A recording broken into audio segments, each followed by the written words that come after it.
Hi everybody and welcome to this video tutorial about how to program Quiko control board for sliding gates.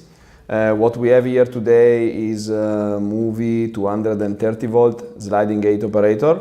Our control board can control all 230 volt sliding gate operators, and we will have a look more in detail. This control board here is QK CE 220 RL4 control board, digital control board with many modern functions to make an easy setup, a quick setup, together with maximum safety for the system. Today we will have a look together to how to make the major connections and the major software programming for the board.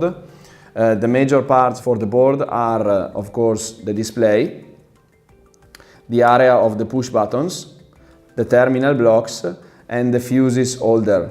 This is, as you can see, just a top cover that hold the replacement fuses in case there is something wrong with one of the fuses. We will now have a look to how to make major connections of the terminal block. We will first remove the fuses holder. The major connections are, of course, the motor itself, where number 13 and 15 are the phases and number 14 is the neutral. When connecting the motor, remember that together with the two phases you need to connect the capacitor, and that the phases of the motor are normally distinguished by black and brown cables. Black and brown are the phases and blue is the neutral. When doing the first connection, it is not important on which direction you connect the black and the brown, because you will adjust it later on during setup. So at this moment we have connected our motor already with the phases. Then in case of a sliding gate operator, of course, there is a limit switch system. The limit switch system is connected in connectors number 5, 6 and 8, where number 8 is the common, number 6 is the opening limit switch, and number 5 is the closing limit switch. So 5 closing, 6 opening, 8 common. What we need to connect to start the system is, of course, the mains. The mains gets connected to connectors number 19 and 20. For us to make a quicker process now during this video tutorial, we prepared a pre-connected terminal block. We are gonna connect it here. Then we can give power to the system, and the control board will turn on. You can see from the display. So let's see how to make the connections to the low voltage terminal block. We are gonna switch off the system first. Then we consider that we have terminal block number 1, 2, 3 and 4. That is for start push button, stop push button, external photocell and internal photocell. We will see in detail now during the video. We will see in detail how to make the connections. The control board has one common for normally open or normally closed contacts, and it is terminal block number 8. The common is number 8, then you have all the other contacts. We will now connect a start push button, in the case you want to wire a start push button, and we will see how the system works. Here we have a pre-wired push button that we can connect to the start signal of the control board. So we will remove the terminal block. we will connect one of the two cables of the start normally open push button to the terminal block number 1. Okay, we can plug the terminal block back. Then we need to connect the common.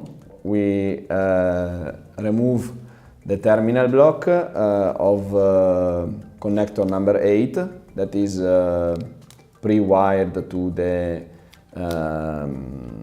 limit switch common, and together we are connecting the common of the start push button.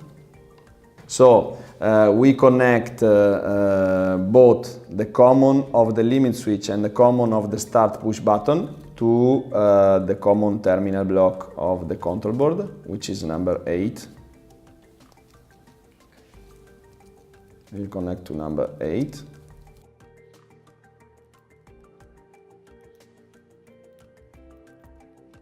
Here we are. Okay, so now we have our push button connected. The common was connected together with the common of the limit switch cables to terminal block number 8. We plug the terminal block back. Okay. We switch the control board on again.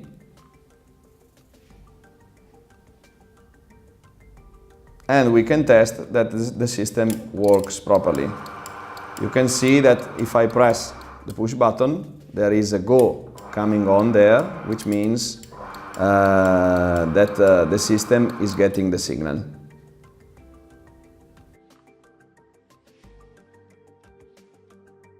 We will now see how to connect a stop push button to the control board. The stop is a safety device, so it needs to be a normally closed contact. All safety devices like photocell or safety edge and the stop need to be normally closed contacts. What we have here is a pre-wired sample push button. They can be of different kinds. It's just an example to show you the connection in the video. So the terminal block number 2 is the contact for the stop. We are gonna wire it to terminal block number 2.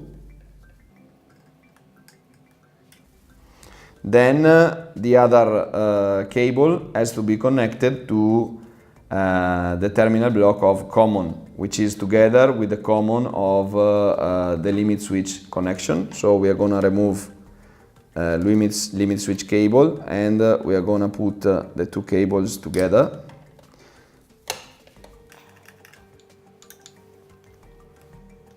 And wire them properly to the terminal block.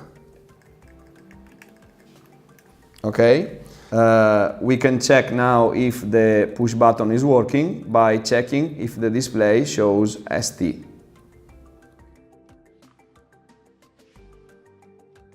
Internal photocell is the photocell that is inside the property and is commonly working during opening only. And external photocell is the photocell that is outside the property and is commonly working during closing only. There are different setups for the photocell to change their function a little bit from the software of the control board, but the standard working is as I said earlier. Have a look to how to make the connection. We will open our photocells first. So we open the front cover of the photocell.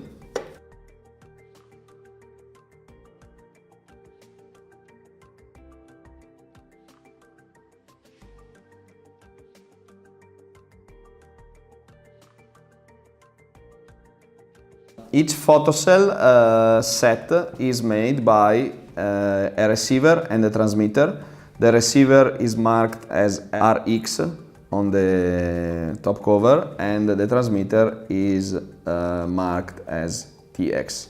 So we are gonna remove the top cover and get access to the PCB of the photocell.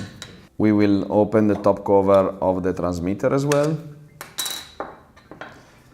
And now proceed to all the connections. As you can see here, there are 4 terminal blocks, 4 connectors on the receiver and 2 connectors on the transmitter. The 2 connectors on the transmitter are for power supply only. The other 2 on the receiver are with the contact. So let's first have a look to how to connect the power supply to the photocell from the control board. Before connecting the photocells to power supply, please consider that the control board is supplying 24 volt DC to the system. Both receiver and transmitter PCBs are equipped with a jumper that can select the voltage that you are gonna supply. You must make sure that as per factory standard, the jumpers on the transmitter and the receiver are settled on 24 volt DC, as you can see here and also on the receiver.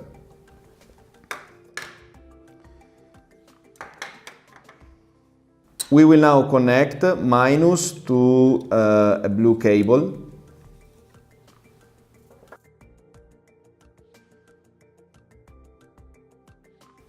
Okay, and plus to a brown cable.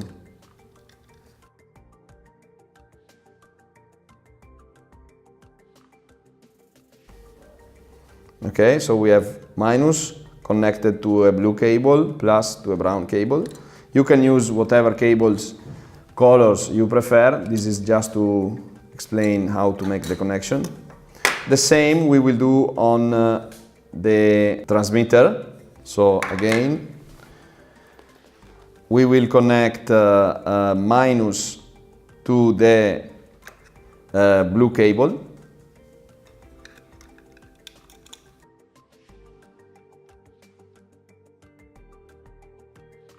And plus to a brown cable.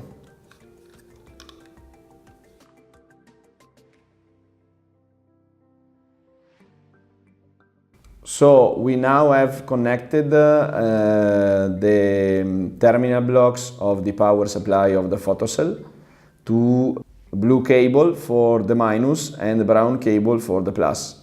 We just now need to prepare the cables for the contact of the photocell. So to terminal block number 3 of the photocell receiver, we connect a cable that is for the contact.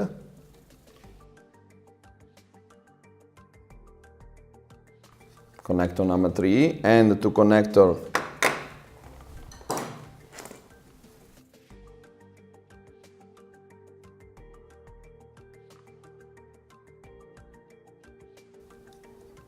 and to connector number 4, we connect the other cable of the contact.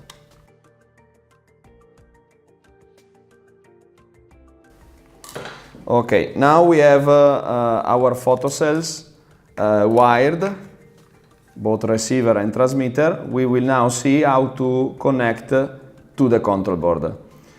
First, we will connect the contact, which is from connectors number 3 and 4 of the receiver. We will now connect to our external photocell connector, which is connector number 3.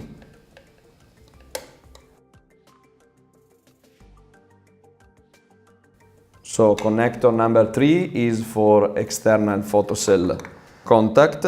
We then need to connect the other cable of the contact to the common, which is number 8.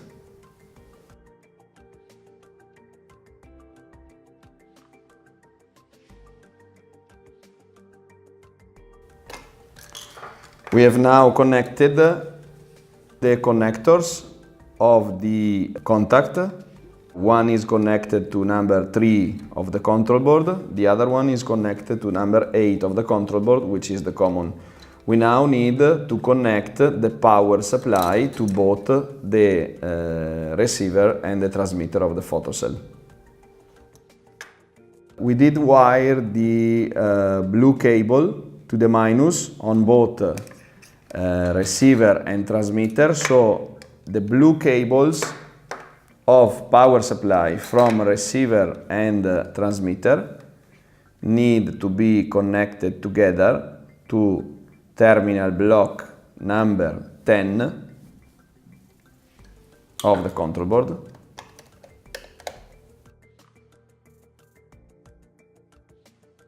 So we did connect the blue cables coming from power supply of the photocell, the minus. We connect them to connector number 10 of the control board. Now we just need to connect the plus from photocell, which was the brown cable from both the transmitter and the receiver,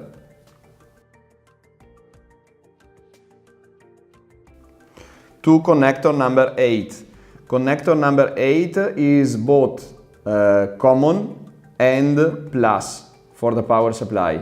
So connector number 8 makes simultaneously the common for contacts and the plus for power supply.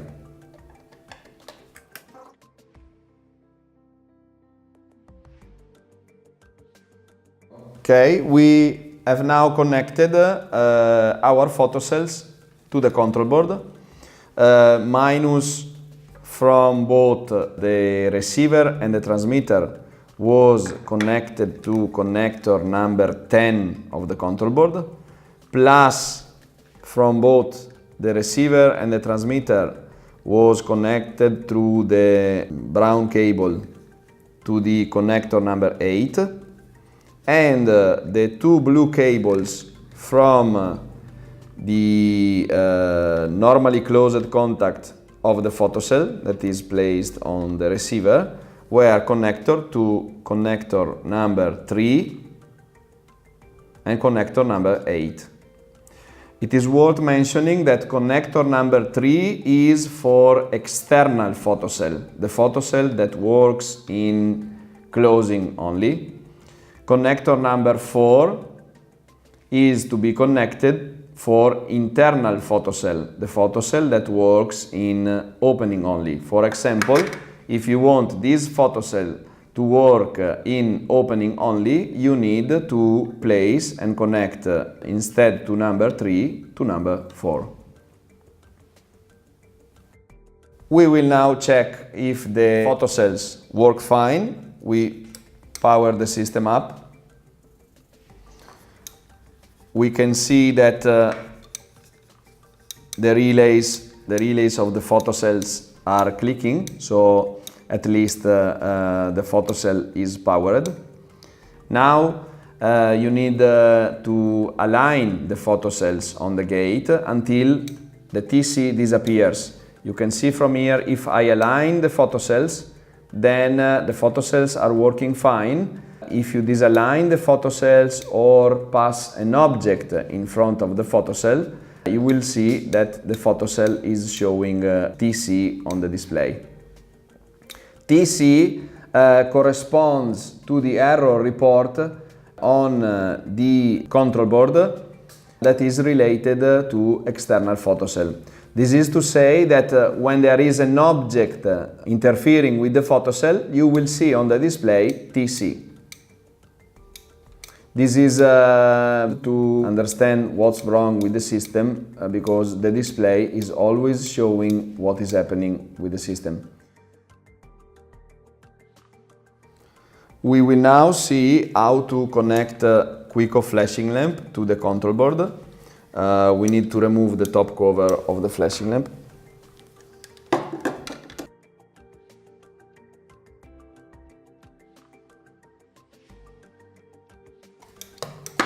Okay, the two terminal blocks of the flashing lamp needs to be connected to terminal block number 11 and 12 of the control board.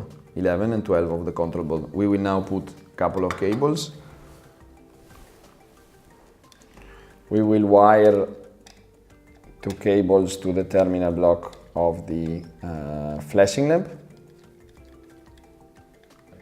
Okay, we will then wire the second cable. Okay. We will then wire the other side of the 2 cables from flashing lamp to connectors number 11 and connector number 12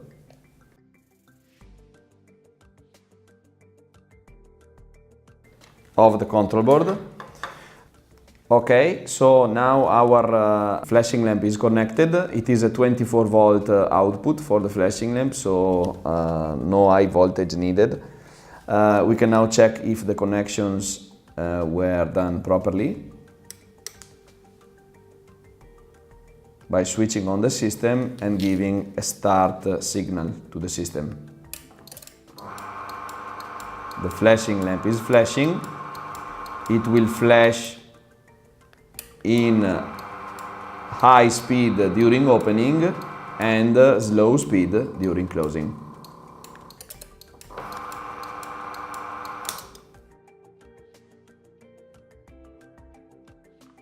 There are 4 push buttons on the board: A, B, C and D.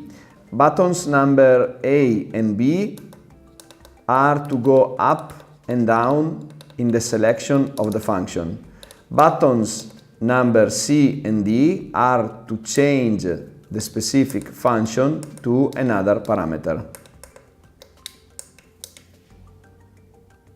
You can see here we change, for example, from function number A1, which is the standard working time. We go to A1. If we want to change the working time, we need to change it with the C and D buttons. For example, we are now reducing working time to 20 seconds only. So A and B to go up and down in the function, and C and D to change the specific function setting.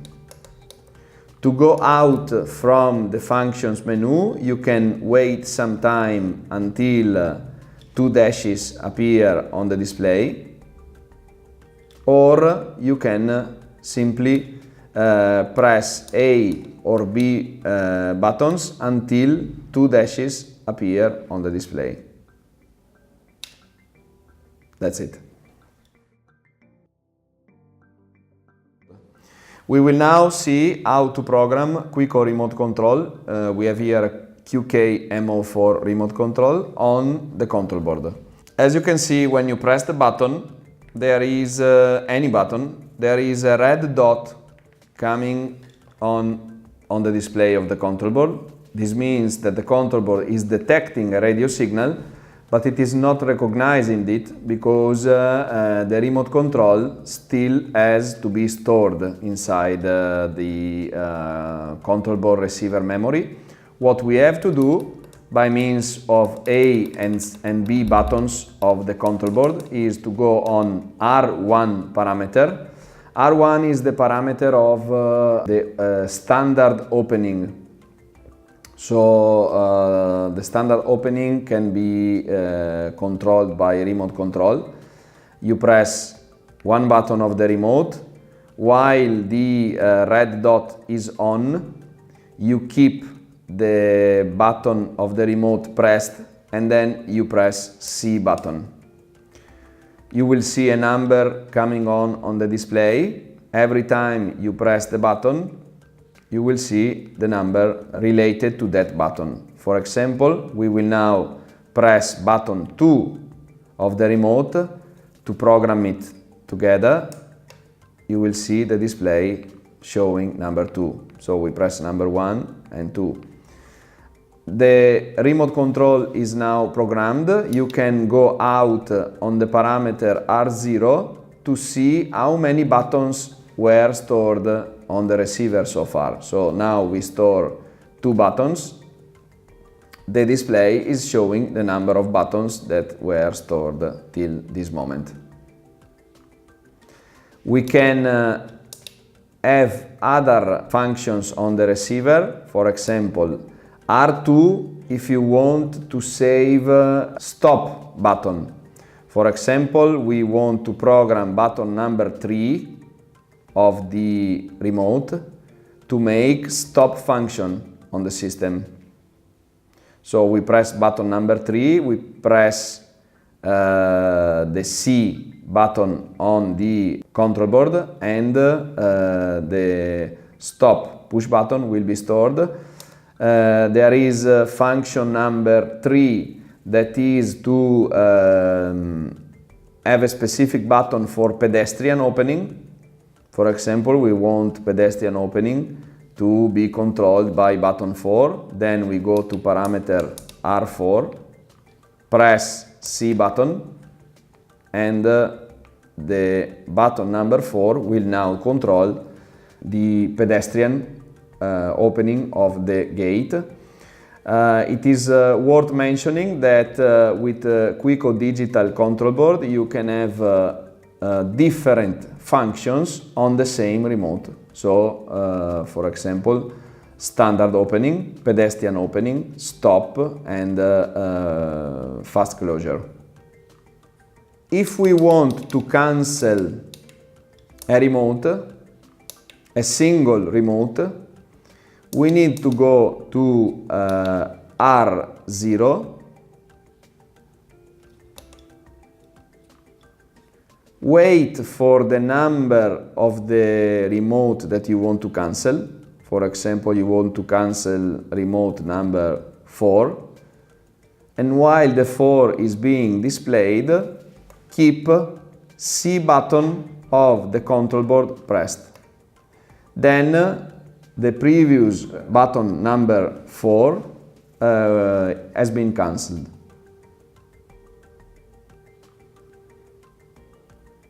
Let's have a look again. Let's say we want to cancel button number remote control. We want to cancel remote control number 3. We go to parameter R0. We wait for number 3 to appear. And then we keep C button on the control board pressed until the display gets off. We now have just 2 remotes programmed. To cancel them, we can make a total erase of all codes by function R5.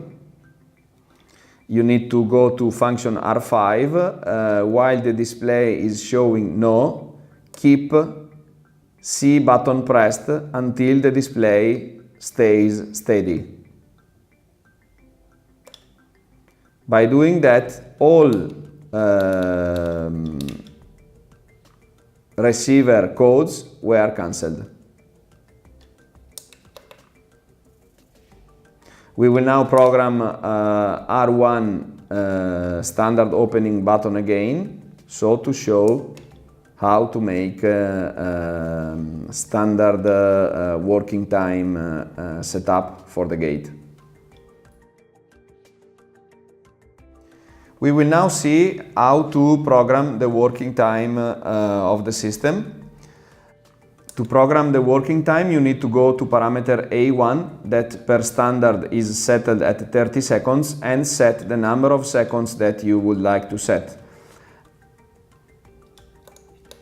Let's assume that your gate takes 30 seconds to open. Okay, because this control board has a slowdown function, we recommend to set A1, which is a standard working time, at, for example, 27 seconds, and A2, which is a slowdown working time, at 10 seconds. This is because during the normal opening, the gate will start, work for 27 seconds, and then work another, let's say 10 seconds until it reaches the limit switch. It's not important if it reached the limit switch earlier than the 10 seconds. That's why we recommend to leave slow down for at least 10 seconds. What is important is that there is enough time during slowdown to reach the limit switch. We will now, to make an example, a quick example, we will now set A1 standard working time for say 10 seconds, okay, and we will set A2 slowdown for another 10. We will have a test.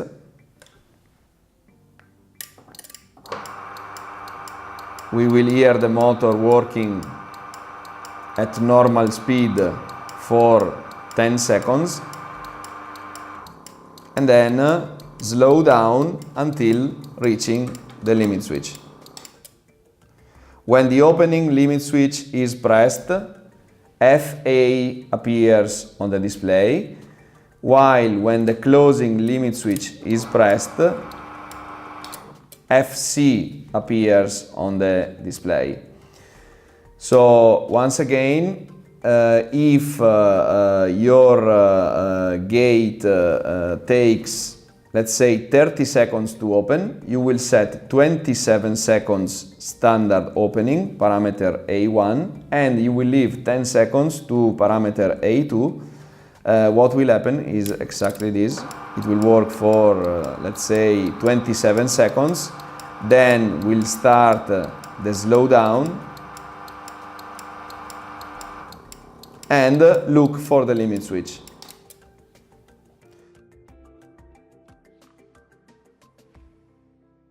Once you have settled the standard working time and slowdown working time, basically you've done everything to get your system working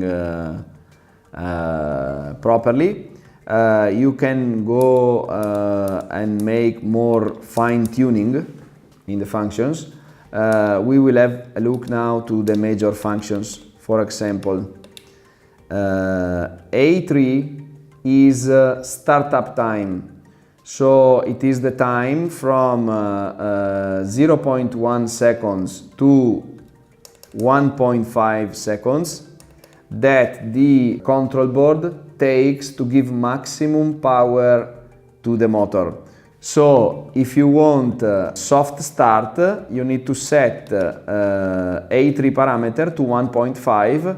The motor will start soft and reach the maximum power in 1.5 seconds. Per standard, A3 parameter is settled at 0.1 seconds. Then we have A5 parameter that per standard is settled at 7. The minimum is 1, the maximum is 10. This is the standard force during standard speed. So let's say the force, the power of the motor is settled at 70%. 70% is a good average for almost all systems to work fine.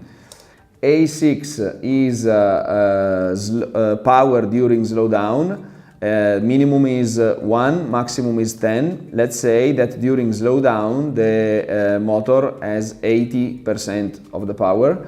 8 is a good average to let almost all systems work fine. A7 parameter is obstacle sensing during standard speed. You can set it dependently on how much pressure you want the gate to give before reversing when it touches an obstacle. So you can set it from very sensitive to less sensitive. Per standard it is disabled. You can enable it by setting the sensitivity. So A8 is the obstacle sensing during slowdown. A9 is motor brake function. This function is very useful for reducing inertia effect on some gates. It is enabled by standard. You can increase it or decrease it depending on the necessity. Then there are other parameters like F0 is the time for automatic closing, F1 is the time for pedestrian opening, F3 is pre-blinking if you want the flashing lamp to blink some seconds before the gate starts. F5 is to set step-by-step function or not step-by-step. F6 is community mode. Community mode on F6 doesn't get start signals during opening or pause. So when the gate is opening or when the gate is in pause, you cannot stop it or interrupt it if community mode is enabled. F8 is related to the photocells logic. Normally you can leave the one that is standard. If you want to change, referring to the user manual, you can change the photocell logic. L0 is if you want to connect an electric lock by means of the connector. There is an optional PCB to be connected to the board to control an electric lock. You can from L1 set, from L0 set if the electric lock is connected or not. L1 is cold winter function. It is very useful for cold countries to avoid both the motor and the control board to freeze under very cold temperatures. You can set it from 0 to 10 and you can refer to the user manual for more details.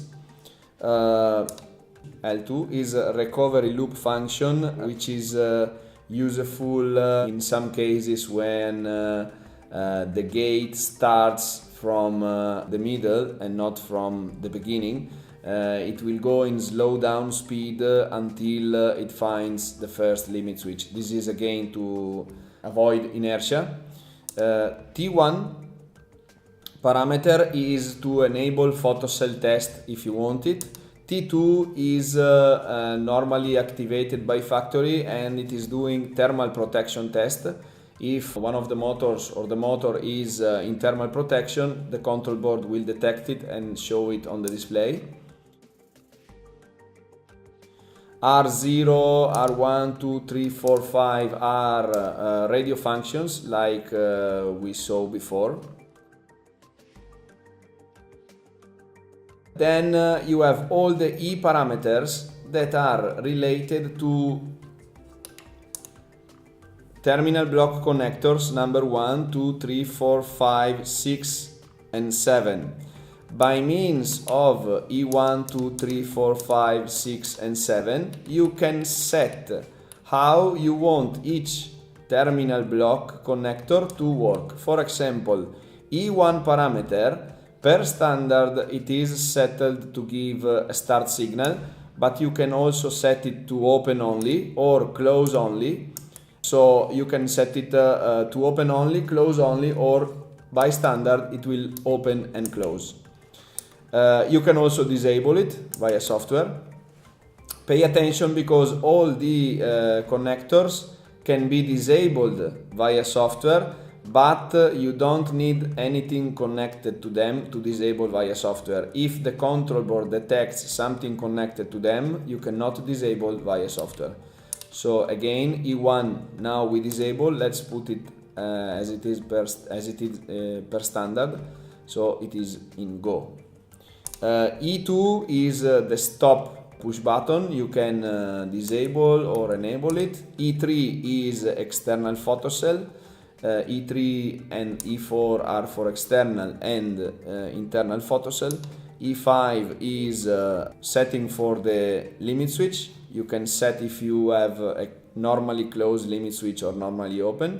E6 is for the opening limit switch. E7 is for the pedestrian, so that you can give a pedestrian input, or you can give an open only or a close only input, or you can disable. For example, if you want your board to have open only and close only inputs, you can use E1 as open only and E7 as close only. In this way you can have two different buttons. One will control the opening of the system, the other one will control the closing of the system.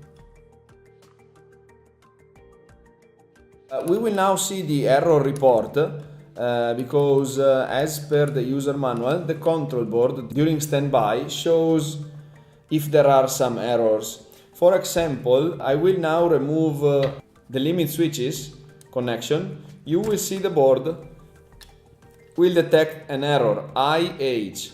IH, if you check in the display report table of the user manual, IH is related to an error detected in closing and opening limit switch. This is to say that every time that you connect a normally closed contact to the control board and there is something wrong with the normally closed contact, the display will show. For example, I'm gonna now make a bridge to the stop push button. Now the stop push button is disabled by software. We can also check it from here. We go to E2, it is disabled, it is set to no. We go out from programming.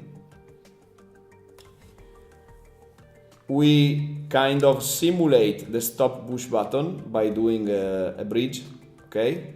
Now we are simulating that the contact has been connected.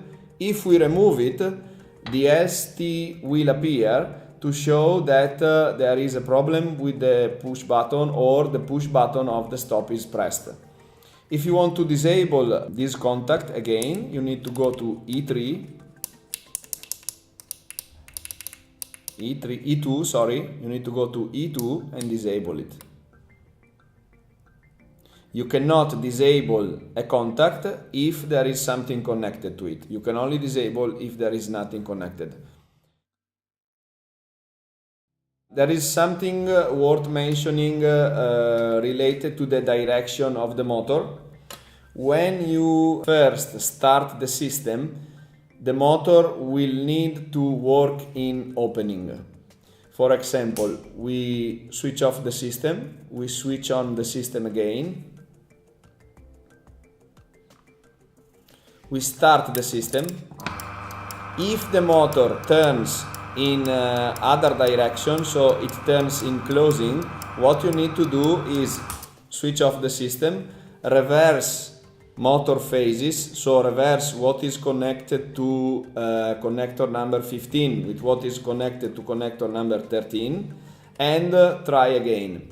After that you need also to replace opening limit switch with closing limit switch and swap it upside down. So after swapping motor cables and the two limit switch cables, you will start again the system. If the system starts in opening, then all the connections of the motor and the limit switch are proper and you can go ahead with following functions.